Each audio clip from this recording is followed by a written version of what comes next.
Hey everyone, and welcome to this explainer. So let's jump right into one of the absolute most profound mysteries of our existence, both scientifically and spiritually. I mean, have you ever really stopped to think about what happens when you close your eyes at night? We all just kind of accept it as totally normal, but every single night, our entire conscious reality completely vanishes. Literally, it just turns off. So today, we're going to explore this really fascinating intersection between cutting-edge modern neuroscience and 1400-year-old Islamic theology to uncover the nightly journey of your consciousness, your sleep, and your soul. Think about this for a second. 1/3. You are going to spend roughly 1/3 of your entire life completely unconscious. If you live to be 90 years old, you'll have spent 30 solid years just to sleep.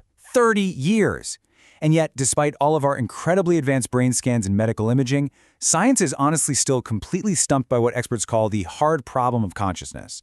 We know exactly how the brain fires, but we don't really know what consciousness actually is, or why it just entirely disappears the second we fall asleep. And that brings up a pretty wild, provocative question, right? Where do you actually go? Think about it. When you're dreaming, or when you're in that deep, heavy sleep, your physical body is just lying there in bed, but your awareness? It is long gone. So to really answer this, we kind of have to bridge the gap between the limits of modern neuroscience and the incredible, deeply empowering answers we actually find in Islamic texts. Okay, let's start with Section 1, the minor death.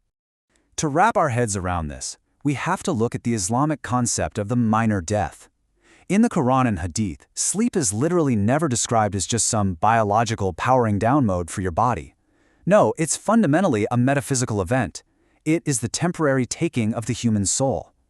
And this just brilliantly illustrates the harmony between science and faith. On the biological side, sure, your physical brain is flushing out amyloid toxins, basically clearing out all the daily brain gunk and organizing your memories. But spiritually, happening at the exact same time, your soul is being temporarily taken to an alternate state. The physical and the spiritual are just running in perfect parallel here. Your body is doing its biological housekeeping, while your soul is off embarking on a completely different journey. So the absolutely crucial point here is found in Surah Az-Zumar, verse 42. It says, Allah takes the souls at the time of their death, and those that do not die, He takes during their sleep. It just perfectly captures this reality. When you sleep, your soul is held in a different realm, but it remains tethered to your breathing body. It's kind of like a balloon on a really long string. The balloon floats way up into the unseen, but the string stays securely tied to your physical chest, rising and falling until you wake up. Moving right along to Section 2. Where does the soul go?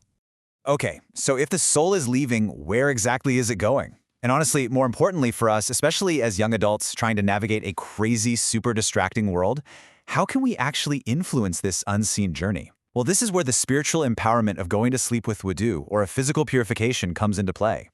It transforms sleep from a basic biological shutdown into this incredible spiritual ascent. The Prophet Muhammad, peace be upon him, taught that if you sleep with wudu, your soul is actually permitted to make sajda, to literally prostrate at the very throne of Allah.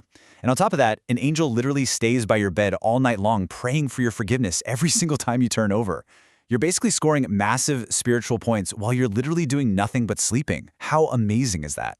And just to prove that souls can actually connect across vast distances in the unseen, check out this mind-blowing historical story. The Caliph Umar was giving a Friday sermon in Medina. Suddenly, out of nowhere, he paused and shouted, "O Sariya, the mountain!" Now, his army under Commander Sariya was thousands of miles away in Persia, getting ambushed. But through the unseen, Sariya literally heard Umar's voice, moved his troops to the mountain, and won the battle. I mean, if living souls can connect across entirely different continents through the unseen, just imagine where your soul goes when the physical limits of your body are turned off during sleep. Which brings us to Section 3, decoding your dreams. The Prophet Muhammad, peace be upon him, actually gave us this super clear 3-step framework to help organize our nighttime experiences.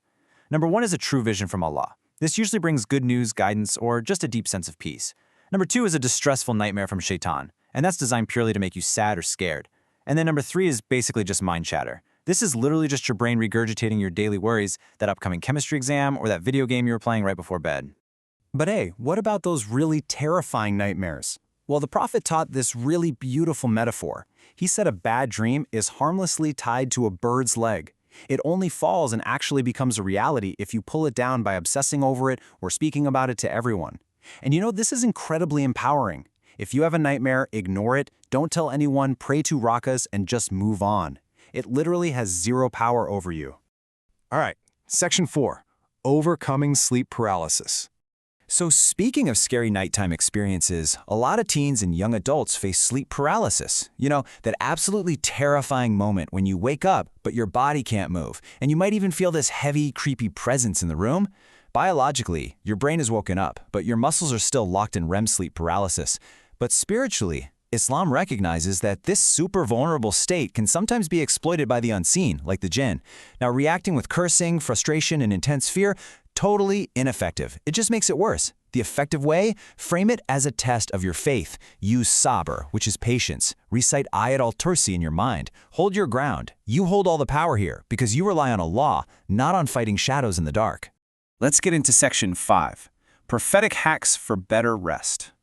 So, how do we actually protect our sleep and maximize all its benefits? Let's look at some daily routines where a 1,400-year-old sunnah is now getting completely validated by cutting-edge modern science. The sunnah is to sleep on your right side. Well, modern cardiology shows this actually relieves physical pressure on your heart and your liver. The sunnah is waking up early for Fajr, and sleep medicine today proves this perfectly aligns your circadian clock with natural light. The sunnah is limiting late-night activity after Isha, and today, scientists are literally begging us to put away our phones at night because blue light completely destroys our sleep hormone melatonin. The Prophet's habits are entirely, 100% validated by today's science. And you know, during that 30% window of deep sleep, your brain activates something called the glymphatic system. It literally acts like a dishwasher for your brain, physically washing away the toxic waste products that build up during the day. If you stay up all night scrolling through your feed, you literally miss the wash cycle. So your physiological health is deeply, deeply connected to maintaining the daily spiritual rhythms that Allah actually designed for us. And hey, if you do get tired during the day, Islam actually has a built-in life hack for that, the qailula. This is the sunnah practice of taking a short power nap in the early afternoon. And it's not laziness at all, it's a highly strategic reset.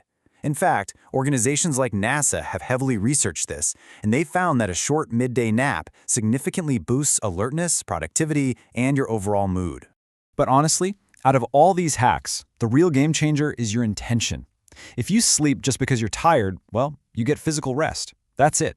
But if you set your intention to sleep so you can wake up strong for the akhirah, strong enough to pray, to study, to help out your family, to just be a good human being, then your entire 8 hours of totally unconscious downtime becomes a continuous, massively rewarding act of worship. And that leads us to the exact moment you open your eyes in the morning. The Prophet, peace be upon him, taught us to say this incredibly beautiful dua. All praise is due to Allah who gave us life after He caused us to die, and to Him is the return. Every single morning is literally a miniature resurrection. Your soul was taken and Allah chose to give it back to you. It's a daily, built-in reminder of our ultimate return to our Creator. So, I'm going to leave you with this final, somewhat provocative thought. Every single morning, your soul is returned to you.